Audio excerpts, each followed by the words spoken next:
Salut à tous et sale week-end, hein. Y a Rennes qui a perdu contre Marseille et t'as Guingamp qui a perdu contre Paris, quoi. Et pas le PSG, hein, le Paris FC, c'est pas ouf, hein. Putain, en une seule journée, on aurait pu se payer les grosses têtes de citadins français, là, mais non, il fallait que les gens y perdent. Et du coup, ils vont encore se la péter avec leur ville, avec leur commerce, avec leur rap là, et puis leur appartement trop cher aussi. T'as un article qui dit, en gros, il faut avoir un revenu de 13 700 € mensuels à Paris si tu veux convaincre une banque d'acheter un appartement de 75 mètres carrés, tellement la crise de l'immobilier, elle est énorme. Et tout ça pourquoi ? Pour se retrouver à Paris finalement. Bon, ça va pas nous empêcher quand même de faire cette actu réfractaire. D'ailleurs, si tu as 13 700 € de revenus mensuels, n'hésite pas surtout à ne pas acheter à Paris, mais plutôt nous faire un don régulier sur Tipeee pour soutenir notre indépendance. Allez, c'est parti pour aujourd'hui.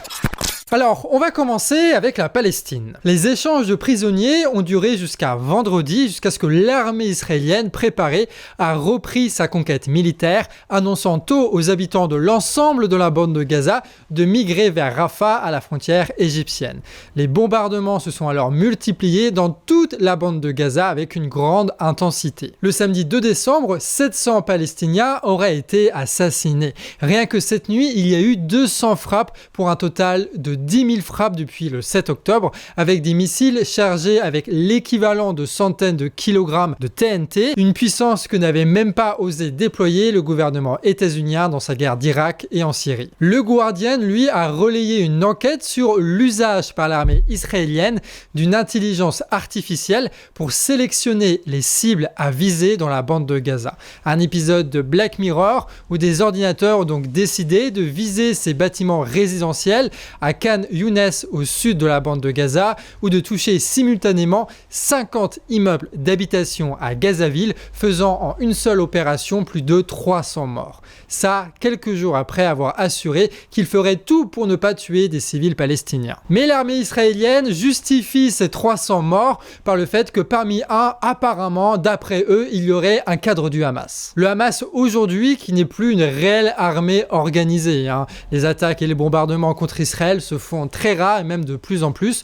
Donc la question se pose, que reste-t-il à détruire du Hamas en réalité ? Qu'importe, car pour l'État israélien, l'objectif affiché aujourd'hui, c'est la conquête totale de la bande de Gaza pour forcer implicitement le déplacement de 2 millions de Palestiniens vers le désert du Sinaï égyptien. En parallèle, en Cisjordanie, ce sont des drones israéliens qui patrouillent, annonçant que, je cite, « Si vous pensez faire quoi que ce soit, nous vous atteindrons et nous vous tuerons ». Et ça doit être aussi dans un autre épisode de Black Mirror. En Cisjordanie donc, où l'armée israélienne multiplie les opérations militaires avec la présence de véhicules militaires, notamment ce matin, l'objectif là, à peine caché, c'est de réprimer les Palestiniens et les pousser à migrer cette fois vers la Jordanie. Du côté français, Macron a annoncé courageusement que Netanyahou devait préciser son plan militaire concernant la bande de Gaza, comme si c'était pas suffisamment clair comme ça, en ajoutant qu'ils doivent éviter les pertes civiles, comme si l'armée israélienne en avait encore quelque chose à faire.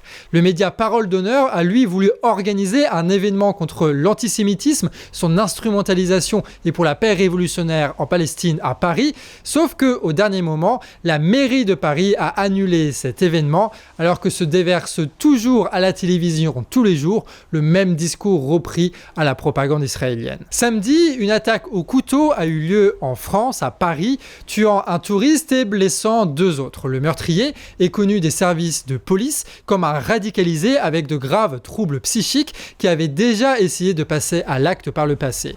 Sa mère avait d'ailleurs signalé en octobre son inquiétude au procureur national antiterroriste sans que ça fasse suffisamment réagir. Avant son passage à l'acte, le meurtrier avait déclaré son allégeance à l'État islamique et a motivé son acte par le meurtre de musulmans à Gaza. Pour rappel, après l'attaque à Bruxelles, le ministre de la Justice avait assumé ses responsabilités et démissionné de son ministère. Darmanin, lui, en profitera de cette attaque pour de nouvelles lois sécuritaires dont on se demande à quoi elles servent si ce n'est nous priver toujours plus de liberté et couvrir les complicités de crimes de guerre répétés en permanence par le gouvernement français.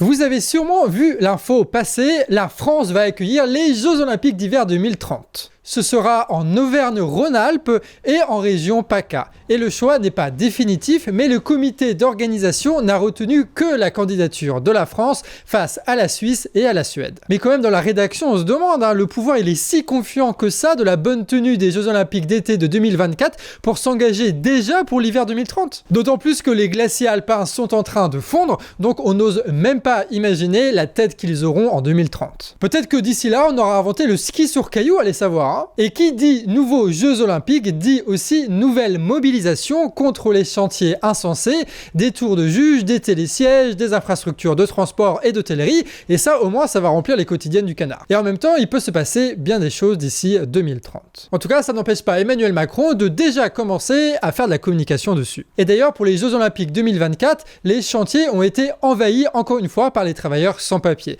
toujours dans le cadre de leur demande de régularisation et de respect de leurs droits. Les actions s'intensifient chaque semaine contre les Jeux à Paris et bien sûr, on est toujours là pour suivre avec vous tout ça, donc n'hésitez pas à vous abonner. Vous aviez vu aussi la casserolade de Macron la semaine dernière à Nantes ?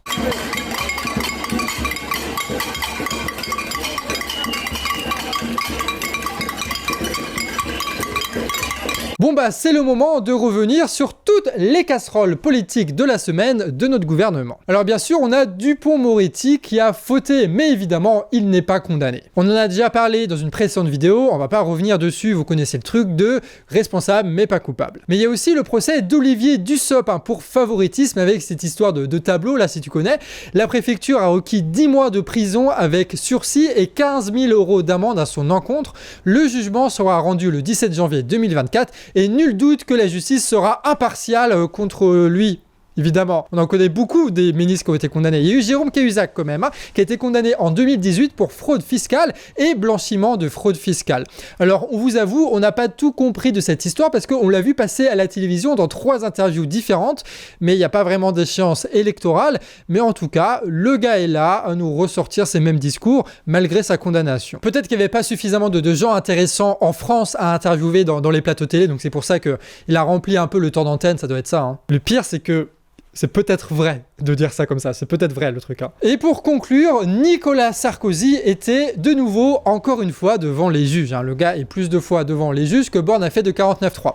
D'ailleurs, elle a fait son 20e 49.3 il y a quelques jours, Elisabeth Borne, sur la loi de financement de la sécurité sociale. Super, hein. Cette fois, c'est l'appel du procès Big Malion où il est soupçonné d'avoir monté un système de fausses factures et ainsi dépassé le financement autorisé pour sa campagne de 2012. En première instance, il avait été condamné à 1 an de prison ferme. Le parquet a requis cette fois 1 an de prison avec sursis. L'ancien président pourrait donc mieux s'en sortir à l'issue de son appel. On ne sait pas encore quand sera rendu le jugement, mais les plaidoiries des avocats auront lieu jusqu'à jeudi. Pour Dussopt comme pour Sarkozy, leurs avocats plaident bien évidemment la non-culpabilité et l'ignorance de leurs clients. On poursuit dans le gros panier de crabes de la politique française avec la députée macroniste Caroline Janvier qui a voulu prendre la parole, et tant mieux qu'elle l'a fait, sur la consommation de stupéfiants et d'alcool à outrance chez les hommes et les femmes politiques à l'Assemblée nationale. L'échange avec des journalistes a eu lieu quelques jours après les accusations à l'encontre de Joël Guerriot qui est accusé d'avoir drogué une de ses collègues. Selon Caroline Janvier donc, quasiment tous les élus, députés et sénateurs et même des ministres ont des pratiques addictives, surtout lors des séances de nuit qui sont ponctuées par des pauses prises à la buvette de l'Assemblée nationale où l'alcool coule à flot, tout comme d'autres substances. Il avait été proposé au bureau de l'Assemblée nationale d'interdire de servir des boissons alcoolisées durant les séances parlementaires, mais c'en est resté à l'idée de proposition. Aucun groupe ne serait épargné par cette problématique d'après elle. Seulement, certains de ces groupes portent des lois extrêmement répressives envers les consommateurs, ce qui pose d'autant plus question. Les ministres et les élus seraient-ils au-dessus des lois ? Et petite aparté, l'idée là évidemment c'est pas de critiquer bêtement des personnes qui ont des comportements addictifs, c'est quelque chose d'assez grave et on va pas faire les juges, on est qui pour ça tu vois. Dans les sources d'ailleurs on vous met des liens vers des structures d'accompagnement si vous connaissez des gens ou si vous êtes vous-même dans une situation d'addiction. Juste on pointe le doigt sur les contradictions morales de ceux qui se drapent à longueur de journée dans les valeurs de la République. De son côté, Gérald Darmanin tenait pour responsable des rixes et des affrontements entre bandes rivales dans dans les villes, et les consommateurs qui achètent des stupéfiants. Mais pas sûr qu'il s'adressait là à ses amis et à ses collègues dans le cadre de cette interview. On en revient, comme bien souvent, au fait qu'il faut quand même bien balayer devant sa porte avant de l'ouvrir. D'autant que devant la porte du ministère de l'Intérieur, c'est pas juste quelques bouts de poussière qu'il y a. Il y a vraiment des choses assez graves.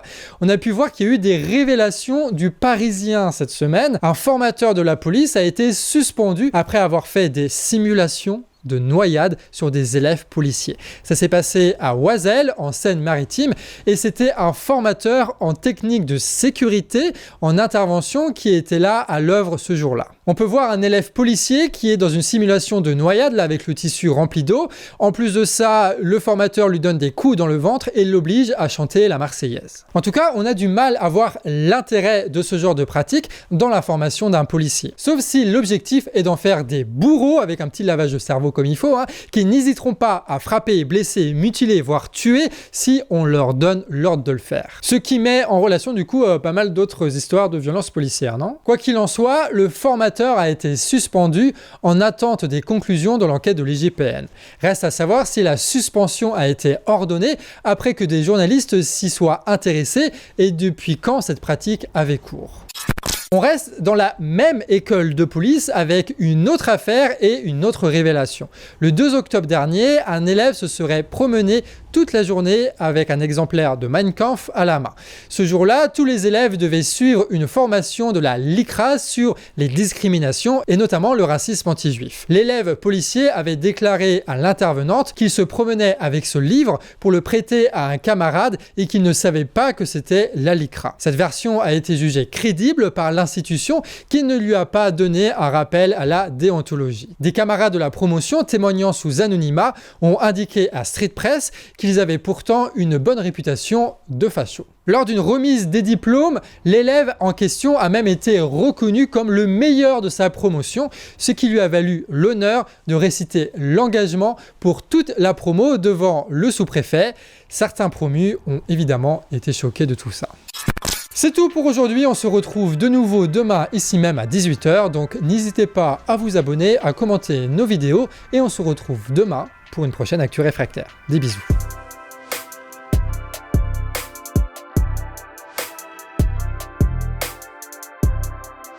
Quack.